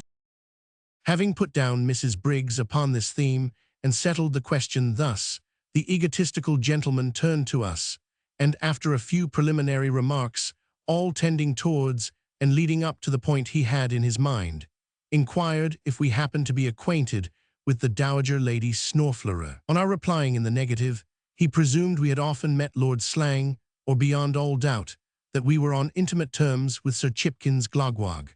Finding that we were equally unable to lay claim to either of these distinctions, he expressed great astonishment, and turning to his wife with a retrospective smile, inquired who it was that had told that capital story about the mashed potatoes. "Who, my dear?" returned the egotistical lady. "Why, Sir Chipkins, of course. How can you ask? Don't you remember his applying it to our cook, and saying that you and I were so like the prince and princess that he could almost have sworn we were they?" "To be sure, I remember that," said the egotistical gentleman, "but are you quite certain that didn't apply to the other anecdote about the Emperor of Austria and the pump?" "Upon my word, then, I think it did," replied his wife. "To be sure it did," said the egotistical gentleman. "It was Slang's story, I remember now perfectly. However, it turned out, a few seconds afterwards, that the egotistical gentleman's memory was rather treacherous, as he began to have a misgiving that the story had been told by the Dowager Lady Snorflora the very last time they dined there. But there appearing, on further consideration, strong circumstantial evidence tending to show that this couldn't be, inasmuch as the Dowager Lady Snorflora had been, on the occasion in question, wholly engrossed by the egotistical lady, the egotistical gentleman recanted this opinion, and after laying the story at the doors of a great many great people, happily left it at last with the Duke of Scuttlewig. Observing that it was not extraordinary, he had forgotten his grace hitherto, as it often happened that the names of those with whom we were upon the most familiar footing were the very last to present themselves to our thoughts. It not only appeared that the egotistical couple knew everybody, but that scarcely any event of importance or notoriety had occurred for many years with which they had not been in some way or other connected. Thus we learned that, when the well-known attempt upon the life of George III was made by Hatfield in Drury Lane Theatre, the egotistical gentleman's grandfather sat upon his right hand and was the first man who collared him, and that the egotistical lady's aunt, sitting within a few boxes of the royal party, was the only person in the audience who heard His Majesty exclaim, "Charlotte, Charlotte, don't be frightened, don't be frightened. They're letting off squibs, they're letting off squibs." When the fire broke out, which ended in the destruction of the two Houses of Parliament, the egotistical couple, being at the time at a drawing-room window on Blackheath, then and there simultaneously exclaimed, to the astonishment of a whole party, "It's the House of Lords." Nor was this a solitary instance of their peculiar discernment, for chancing to be, as by a comparison of dates and circumstances they afterwards found, in the same omnibus with Mr. Greenacre when he carried his victim's head about town in a blue bag, they both remarked a singular twitching in the muscles of his countenance, and walking down Fish Street Hill a few weeks since, the egotistical gentleman said to his lady, slightly casting up his eyes to the top of the monument, "There's a boy up there, my dear, reading a Bible. It's very strange, I don't like it." "In 5 seconds afterwards, sir," says the egotistical gentleman, bringing his hands together with one violent clap, "the lad was over." Diversifying these topics by the introduction of many others of the same kind, and entertaining us between whiles with a minute account of what weather and diet agreed with them, and what weather and diet disagreed with them, and at what time they usually got up, and at what time went to bed, with many other particulars of their domestic economy too numerous to mention, the egotistical couple at length took their leave, and afforded us an opportunity of doing the same. Mr. and Mrs. Sliverstone are an egotistical couple of another class, for all the lady's egotism is about her husband, and all the gentleman's about his wife. For example, Mr. Sliverstone is a clerical gentleman, and occasionally writes sermons, as clerical gentlemen do. If you happen to obtain admission at the street door while he is so engaged, Mrs. Sliverstone appears on tiptoe, and speaking in a solemn whisper, as if there were at least 3 or 4 particular friends upstairs, all upon the point of death, implores you to be very silent, for Mr. Sliverstone is composing, and she need not say how very important it is that he should not be disturbed. Unwilling to interrupt anything so serious, you hasten to withdraw with many apologies, but this Mrs. Sliverstone will by no means allow, observing that she knows you would like to see him, as it is very natural you should, and that she is determined to make a trial for you, as you are a great favorite. So you are led upstairs, still on tiptoe, to the door of a little back room in which, as the lady informs you in a whisper, Mr. Sliverstone always writes. No answer being returned to a couple of soft taps, the lady opens the door, and there sure enough is Mr. Sliverstone with dishevelled hair, powdering away with pen, ink, and paper, at a rate which, if he has any power of sustaining it, would settle the longest sermon in no time. At first he is too much absorbed to be roused by this intrusion, but presently looking up, says faintly, "Ah," and pointing to his desk with a weary and languid smile, extends his hand, and hopes you'll forgive him. Then Mrs. Sliverstone sits down beside him, and taking his hand in hers, tells you how that Mr. Sliverstone has been shut up there ever since 9 o'clock in the morning. It is by this time 12 at noon, and how she knows it cannot be good for his health, and is very uneasy about it. Unto this Mr. Sliverstone replies firmly that it must be done, which agonizes Mrs. Sliverstone still more, and she goes on to tell you that such were Mr. Sliverstone's labors last week, what with the buryings, marryings, churchings, christenings, and all together, that when he was going up the pulpit stairs on Sunday evening, he was obliged to hold on by the rails, or he would certainly have fallen over into his own pew. Mr. Sliverstone, who has been listening and smiling meekly, says, "Not quite so bad as that, not quite so bad." He admits, though, on cross-examination, that he was very near falling upon the verger who was following him up to bolt the door, but adds that it was his duty as a Christian to fall upon him, if need were, and that he, Mr. Sliverstone, and possibly the verger too, ought to glory in it. This sentiment communicates new impulse to Mrs. Sliverstone, who launches into new praises of Mr. Sliverstone's worth and excellence, to which he listens in the same meek silence, save when he puts in a word of self-denial relative to some question of fact, as not 72 christenings that week, my dear. Only 71, only 71. At length his lady has quite concluded, and then he says, why should he repine, why should he give way, why should he suffer his heart to sink within him? Is it he alone who toils and suffers? What has she gone through, he should like to know? What does she go through every day for him and for society? With such an exordium, Mr. Sliverstone launches out into glowing praises of the conduct of Mrs. Sliverstone in the production of 8 young children, and the subsequent rearing and fostering of the same. And thus the husband magnifies the wife, and the wife the husband. This would be well enough if Mr. and Mrs. Sliverstone kept it to themselves, or even to themselves and a friend or two, but they do not. The more hearers they have, the more egotistical the couple become, and the more anxious they are to make believers in their merits. Perhaps this is the worst kind of egotism. It has not even the poor excuse of being spontaneous, but is the result of a deliberate system and malice aforethought. Mere empty-headed conceit excites our pity, but ostentatious hypocrisy awakens our disgust. p. 485 The couple who coddle themselves. Mrs. Merrywinkle's maiden name was Chopper. She was the only child of Mr. and Mrs. Chopper. Her father died when she was, as the playbooks express it, yet an infant, and so old Mrs. Chopper, when her daughter married, made the house of her son-in-law her home from that time henceforth, and set up her staff of rest with Mr. and Mrs. Merrywinkle. Mr. and Mrs. Merrywinkle are a couple who coddle themselves, and the venerable Mrs. Chopper is an aider and abettor in the same. Mr. Merrywinkle is a rather lean and long-necked gentleman, middle-aged and middle-sized, and usually troubled with a cold in the head. Mrs. Merrywinkle is a delicate-looking lady with very light hair and is exceedingly subject to the same unpleasant disorder. The venerable Mrs. Chopper, who is strictly entitled to the appellation, her daughter not being very young otherwise than by courtesy at the time of her marriage, which was some years ago, is a mysterious old lady who lurks behind a pair of spectacles and is afflicted with a chronic disease, respecting which she has taken a vast deal of medical advice and referred to a vast number of medical books, without meeting any definition of symptoms that at all suits her or enables her to say, "That's my complaint."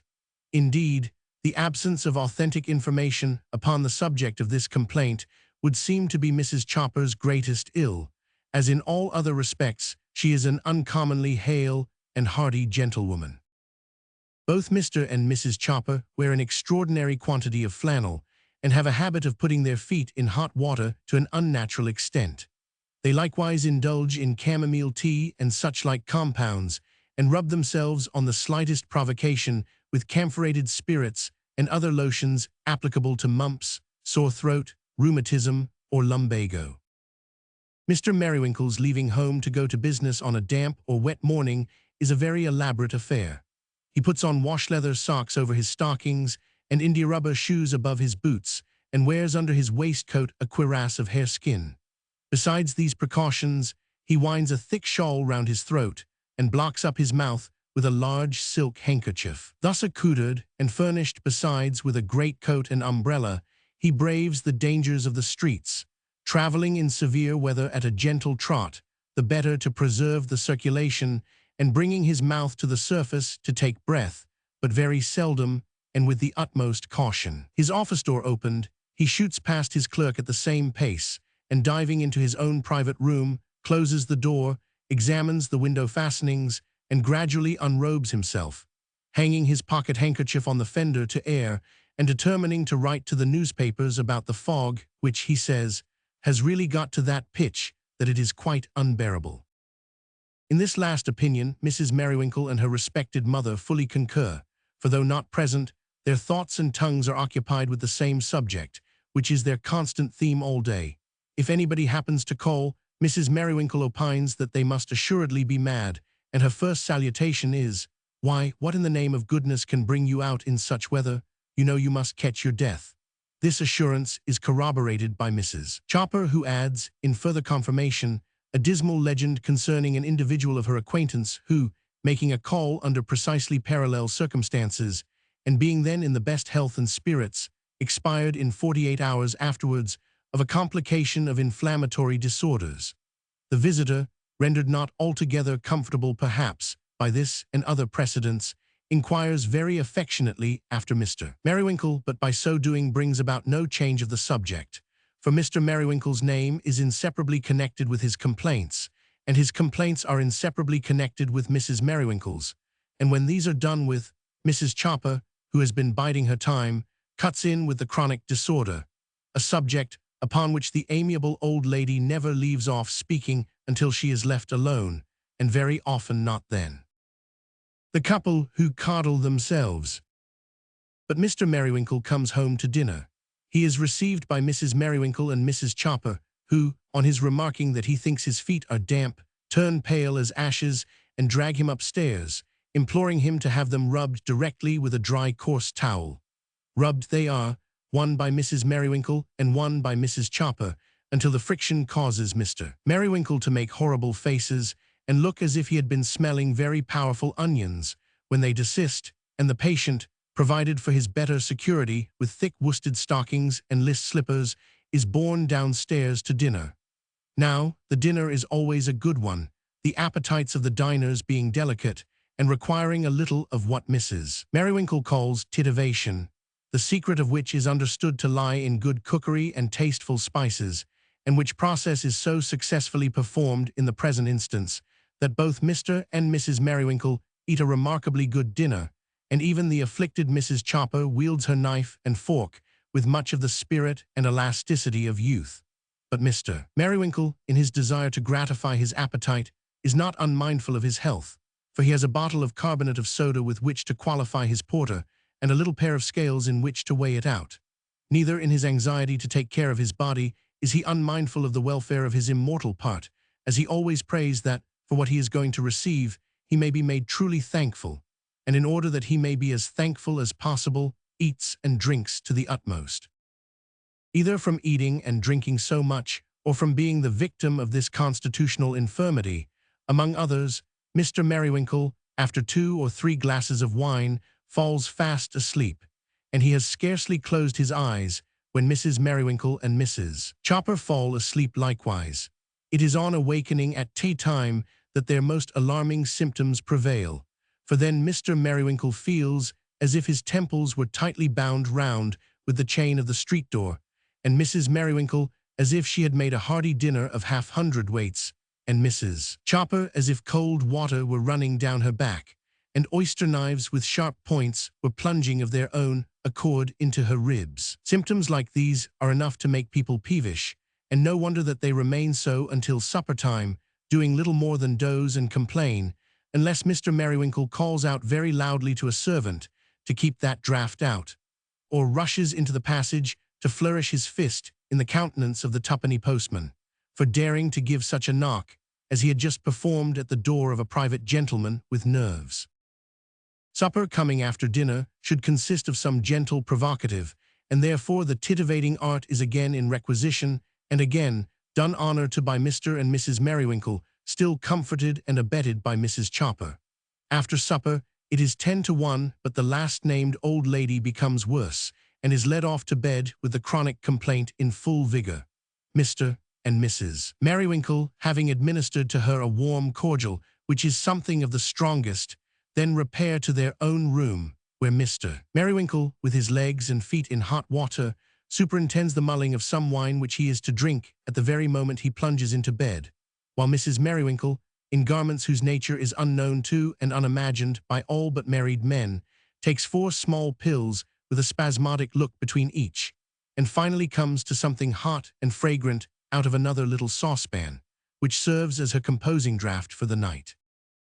There is another kind of couple who coddle themselves, and who do so at a cheaper rate and on more spare diet, because they are niggardly and parsimonious, for which reason they are kind enough to coddle their visitors too. It is unnecessary to describe them, for our readers may rest assured of the accuracy of these general principles, that all couples who coddle themselves are selfish and slothful, that they charge upon every wind that blows, every rain that falls, and every vapor that hangs in the air, the evils which arise from their own imprudence or the gloom which is engendered in their own tempers, and that all men and women, in couples or otherwise, who fall into exclusive habits of self-indulgence, and forget their natural sympathy and close connection with everybody and everything in the world around them, not only neglect the first duty of life, but by a happy retributive justice, deprive themselves of its truest and best enjoyment.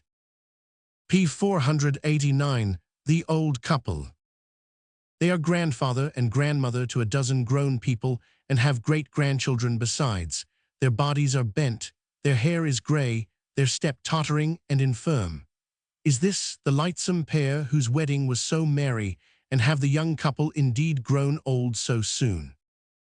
It seems but yesterday, and yet what a host of cares and griefs are crowded into the intervening time, which, reckoned by them, lengthens out into a century. How many new associations have wreathed themselves about their hearts since then? The old time is gone, and a new time has come for others, not for them. They are but the rusting link that feebly joins the two, and is silently loosening its hold and dropping asunder. It seems but yesterday, and yet 3 of their children have sunk into the grave, and the tree that shades it has grown quite old. One was an infant, they wept for him, the next a girl, a slight young thing too delicate for earth, her loss was hard indeed to bear. The third a man, that was the worst of all, but even that grief is softened now. It seems but yesterday, and yet how the gay and laughing faces of that bright morning have changed and vanished from above ground. Faint likenesses of some remain about them yet, but they are very faint and scarcely to be traced. The rest are only seen in dreams, and even they are unlike what they were, in eyes so old and dim. 1 or 2 dresses from the bridal wardrobe are yet preserved. They are of a quaint and antique fashion, and seldom seen except in pictures. White has turned yellow, and brighter hues have faded. Do you wonder, child? The wrinkled face was once as smooth as yours, the eyes as bright, the shriveled skin as fair and delicate. It is the work of hands that have been dust these many years.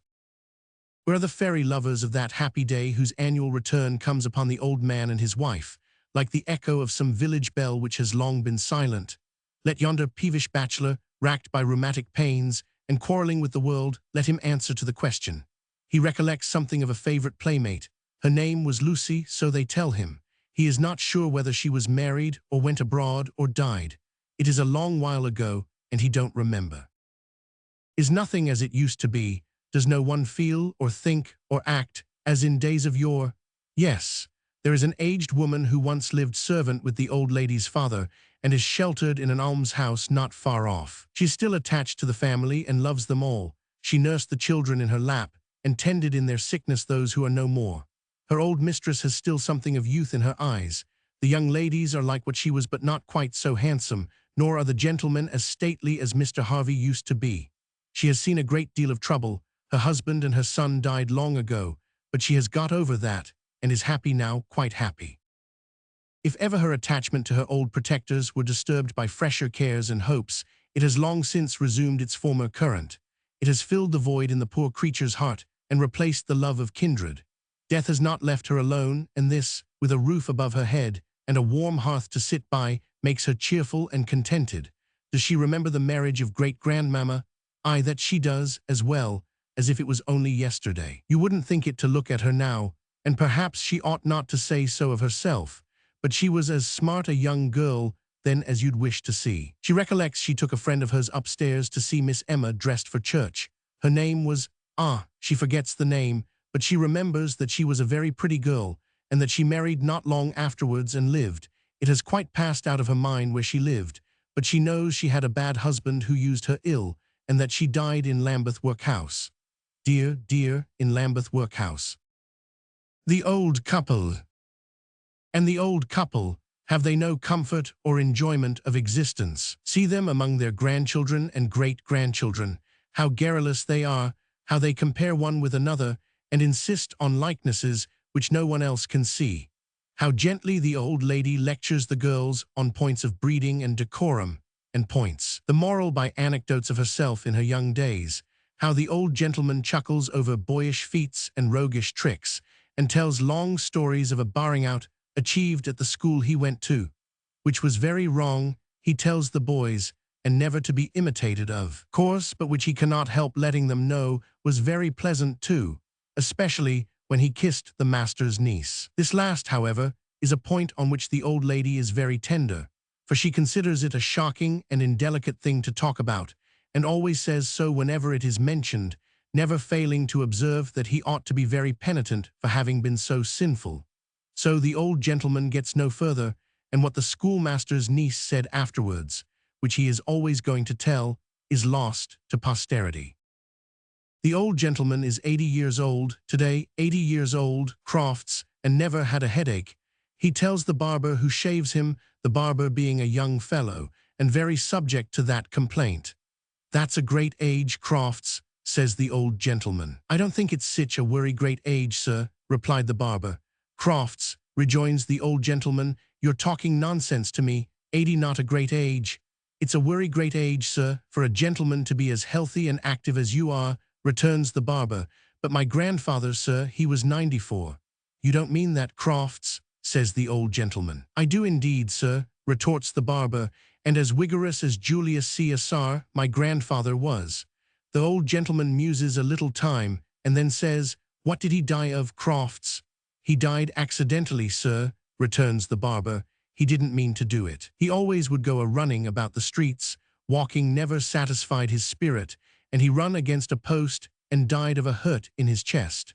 The old gentleman says no more until the shaving is concluded, and then he gives Crofts half a crown to drink his health. He is a little doubtful of the barber's veracity afterwards, and telling the anecdote to the old lady, affects to make very light of it, though to be sure, he adds, there was old Parr, and in some parts of England, 95 or so is a common age, quite a common age.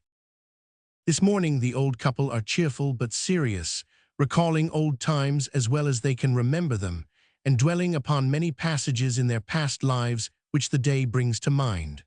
The old lady reads aloud, in a tremulous voice, out of a great Bible, and the old gentleman with his hand to his ear, listens with profound respect. When the book is closed, they sit silent for a short space, and afterwards resume their conversation, with a reference perhaps to their dead children, as a subject not unsuited to that they have just left. By degrees, they are led to consider which of those who survive are the most like those dearly remembered objects, and so they fall into a less solemn strain and become cheerful again. How many people in all, grandchildren, great-grandchildren, and one or two intimate friends of the family, dine together today at the eldest son, to congratulate the old couple and wish them many happy returns, is a calculation beyond our powers. But this we know, that the old couple no sooner present themselves, very sprucely and carefully attired, than there is a violent shouting and rushing forward of the younger branches with all manner of presents, such as pocket-books, pencil cases, pen wipers, watch papers, pin cushions, sleeve buckles, work slippers, watch guards, and even a nutmeg grater, the latter article being presented by a very chubby and very little boy, who exhibits it in great triumph as an extraordinary variety. The old couple's emotion at these tokens of remembrance occasions quite a pathetic scene, of which the chief ingredients are a vast quantity of kissing and hugging, and repeated wipings of small eyes and noses with small square pocket handkerchiefs, which do come at all easily out of small pockets.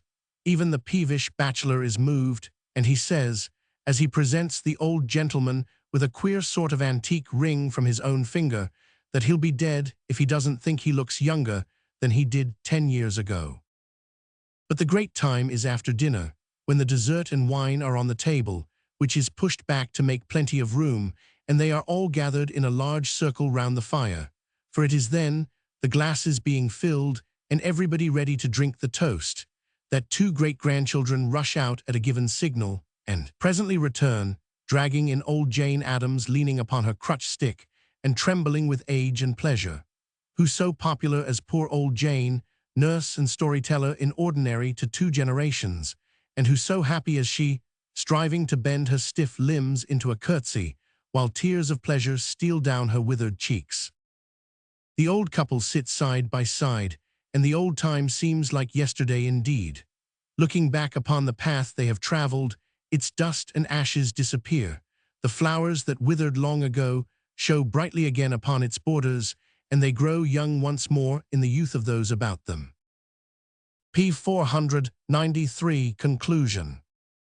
We have taken for the subjects of the foregoing moral essays 12 samples of married couples, carefully selected from a large stock on hand, open to the inspection of all comers. These samples are intended for the benefit of the rising generation of both sexes, and for their more easy and pleasant information, have been separately ticketed and labeled in the manner they have seen. We have purposely excluded from consideration the couple in which the lady reigns paramount and supreme, holding such cases to be of a very unnatural kind, and like hideous births and other monstrous deformities, only to be discreetly and sparingly exhibited. And here our self-imposed task would have ended, but that to those young ladies and gentlemen who are yet revolving singly round the church, awaiting the advent of that time when the mysterious laws of attraction shall draw them towards it in couples, we are desirous of addressing a few last words.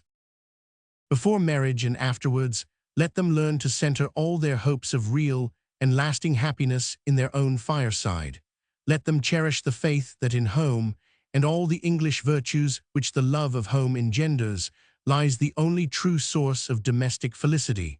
Let them believe that round the household gods, contentment and tranquility cluster in their gentlest and most graceful forms, and that many weary hunters of happiness through the noisy world have learnt this truth too late, and found a cheerful spirit and a quiet mind only at home at last. How much may depend on the education of daughters and the conduct of mothers. How much of the brightest part of our old national character may be perpetuated by their wisdom or frittered away by their folly. How much of it may have been lost already, and how much more in danger of vanishing every day, are questions too weighty for discussion here, but well deserving a little serious consideration from all young couples nevertheless.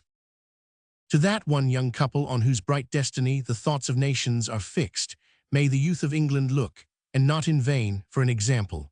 From that one young couple, blessed and favored as they are, may they learn that even the glare and glitter of a court, the splendor of a palace, and the pomp and glory of a throne yield in their power of conferring happiness to domestic worth and virtue. From that one young couple may they learn that the crown of a great empire, costly and jeweled though it be, gives place in the estimation of a queen to the plain gold ring that links her woman's nature to that of tens of thousands of her humble subjects, and guards in her woman's heart one secret store of tenderness, whose proudest boast shall be that it knows no royalty save nature's own, and no pride of birth but being the child of heaven. So shall the highest young couple in the land for once hear the truth, when men throw up their caps and cry with loving shouts, "God bless them!"